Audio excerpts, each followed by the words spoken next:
Et si la vraie question n'était pas ce que fait Poutine, mais ce que fait, ou ne fait pas, l'Europe? La Russie vient tout juste de couper net ses livraisons de gaz à l'Europe, et à Bruxelles comme à Paris, il a soudain fait 20 degrés de moins. Pas seulement au sens figuré. Regardez bien la réaction de nos dirigeants. On dirait quelqu'un qui scie la branche sur laquelle il est assis, tout en espérant que ça tiendra. Pendant des années, l'Union européenne répétait qu'elle ne voulait plus jamais du gaz russe, elle multipliait les sanctions, appelait au boycott et se félicitait de tourner le dos à Moscou. Mais quand le robinet se ferme vraiment, tout le monde tombe des nues. Imaginez, pendant 3 ans, vous expliquez à votre voisin que vous n'achèterez plus jamais son bois. Vous l'insultez, vous gelez ses comptes, vous demandez à tout le quartier de boycotter son commerce. Et puis, un matin d'hiver, surprise, il vous dit calmement « Bonne chance pour vous chauffer, j'ai d'autres clients bien plus fiables ». C'est exactement ce qui vient d'arriver à l'Union européenne. Vladimir Poutine ne menace même pas, il constate. Il dit simplement « Pourquoi vendre du gaz à ceux qui me détestent et m'humilient, alors que la Chine, l'Inde, l'Asie du Sud-Est attendent mon gaz et paieront sans faire de scandale ?» C'est du pur pragmatisme économique. La Russie se tourne vers l'Est, vers des marchés en pleine croissance, pendant que l'Europe s'enferme dans l'idéologie et découvre qu'on ne vit pas d'applaudissements. Mais attention, ce n'est pas seulement une question de chauffage cet hiver. Derrière cette rupture, c'est tout le confort énergétique, la compétitivité de nos usines et même l'influence de l'Europe qui sont en jeu. Alors, la France et l'Europe sont-elles victimes ou responsables de leur propre naufrage? Plongeons dans les faits et revenons sur les choix qui ont mené à ce chaos. 3 ans de bravade, puis la panique au premier hiver sans gaz. On se souvient encore des discours flamboyants des dirigeants européens. Nous couperons les ponts avec l'énergie russe. À Bruxelles, chaque nouvelle sanction était célébrée comme une victoire morale. Plus question d'acheter du gaz à l'agresseur, c'était le message affiché partout, sur toutes les tribunes, avec les encouragements enthousiastes des alliés transatlantiques. Les dirigeants européens multipliaient les déclarations, annonçant que l'Union européenne allait se passer du gaz russe, mettant en place des boycotts et gelant les contrats sous les applaudissements. Mais pendant que l'Europe se lançait dans cette croisade idéologique, la Russie, elle, ne restait pas les bras croisés. Très vite, Moscou a compris le changement de cap européen et a cherché de nouveaux partenaires. Chine, Inde, Asie du Sud-Est, des marchés en pleine expansion, avides d'énergie et bien plus pragmatiques dans leurs relations. Pourquoi insister à vendre à ceux qui vous insultent, bloquent vos avoirs et multiplient les sanctions, alors que d'autres paient sans faire d'histoire? Vladimir Poutine l'a dit clairement lors d'une interview. Nous pouvons cesser les livraisons de gaz à l'Europe immédiatement. Pas de menace, juste une réalité économique. La Russie ne joue plus sur le terrain politique, elle agit par logique commerciale. Et là, tout bascule. L'Europe, sûre d'elle, se retrouve brutalement face à ses propres choix. Dès le premier hiver sans gaz russe, c'est la panique. Prix qui explosent, industrie qui suffoque, coupure d'électricité, pouvoir d'achat en chute libre.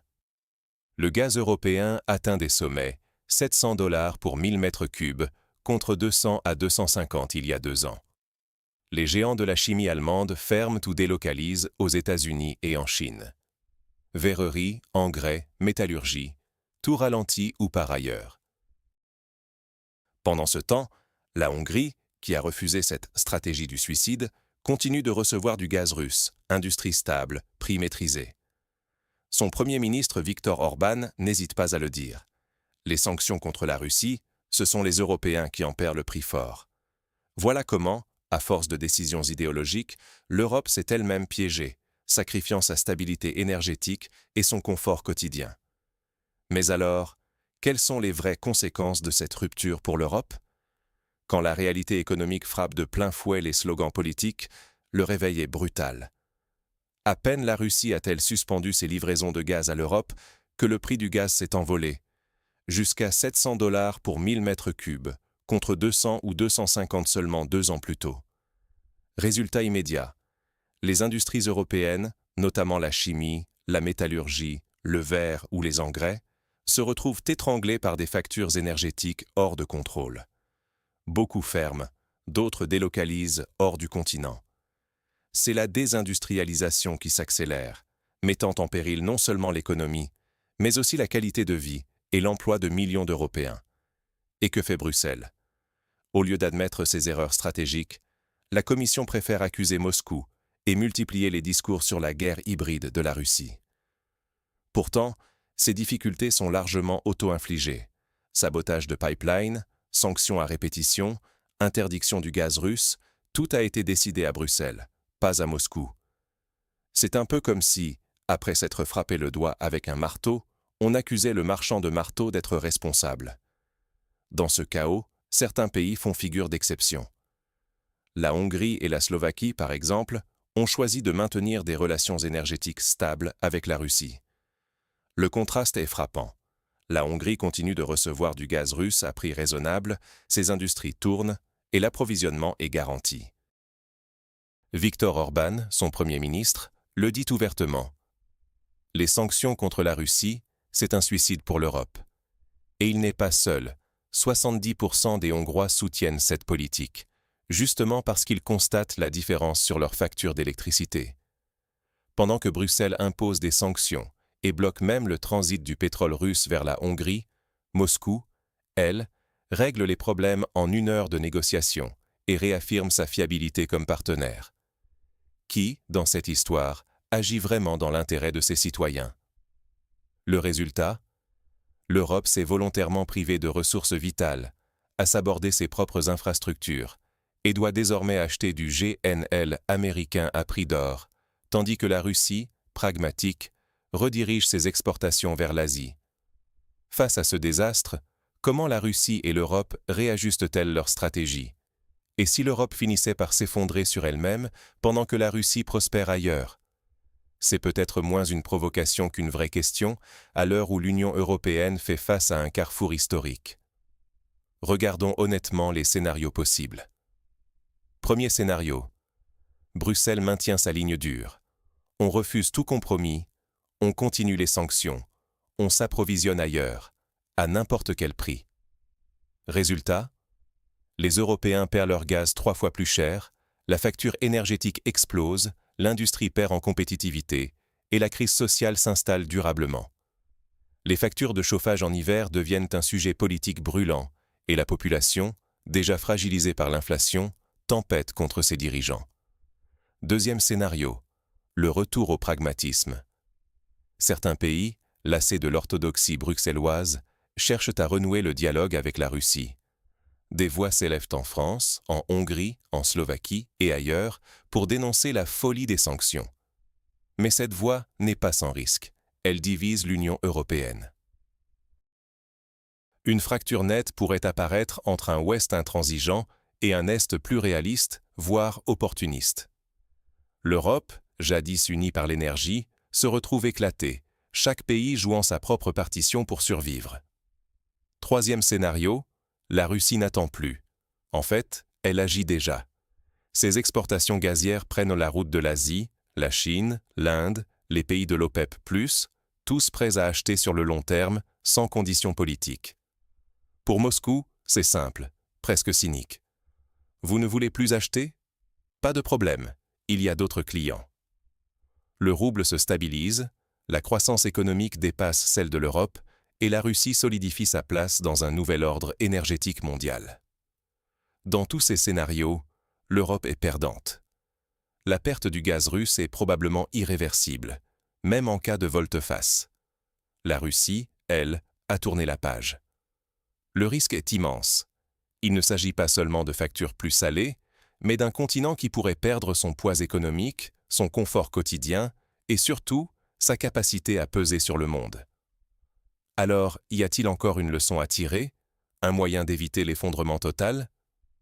C'est ce que nous allons explorer. Logique élémentaire. On ne coupe pas la branche sur laquelle on est assis.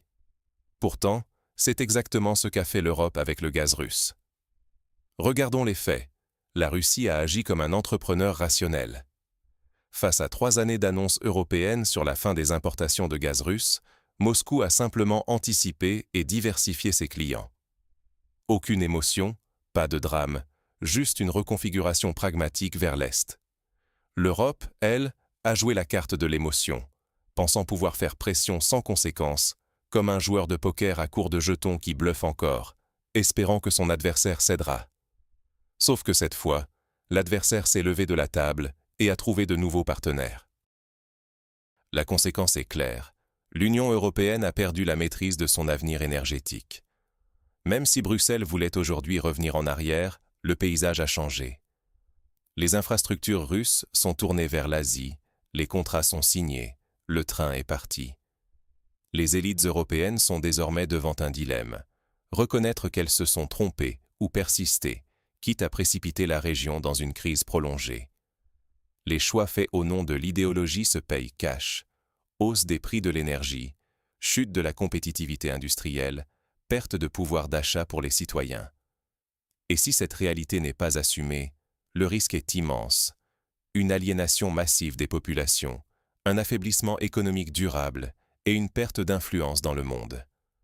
Ce que l'Europe doit retenir, c'est que la géopolitique ne se joue pas sur Twitter, ni à coups de déclarations grandiloquentes. Elle repose sur la capacité à anticiper, sur l'analyse froide des intérêts en jeu et sur le réalisme. Pour éviter de répéter la même erreur, il faut cesser de confondre posture morale et stratégie économique. Dans cette partie, la Russie n'a pas gagné par magie, elle a simplement respecté les règles du jeu. C'est à l'Europe désormais de choisir, continuer sur la voie de l'idéologie ou revenir à une politique fondée sur la logique et la souveraineté. En somme, la balle est désormais dans le camp européen. Combien de temps l'Europe sacrifiera-t-elle ses citoyens sur l'autel de l'idéologie? Voilà la vraie question, et elle mérite d'être posée franchement. Aujourd'hui, nous voyons bien que ce ne sont pas les Russes qui paient le prix de cette rupture énergétique, mais bien les Européens. Le pouvoir d'achat fond, l'industrie perd du terrain, et l'influence du continent sur la scène mondiale s'effrite, sous le regard indifférent de Moscou, qui a déjà trouvé de nouveaux partenaires à l'Est. Pendant que certains dirigeants européens persistent dans une posture idéologique, d'autres commencent à parler pragmatisme, à envisager que le dogme ne chauffe ni les foyers ni les usines. L'Europe est aujourd'hui à la croisée des chemins, persévérer dans l'erreur, au risque de creuser encore davantage la crise, ou retrouver la voie de la responsabilité, celle qui place l'intérêt des peuples au-dessus des grands discours. La Russie, elle, a fait son choix et continue son chemin sans se retourner. Et vous, que pensez-vous de cette situation? L'Union européenne peut-elle inverser la tendance, ou sommes-nous condamnés à subir les conséquences de ces choix?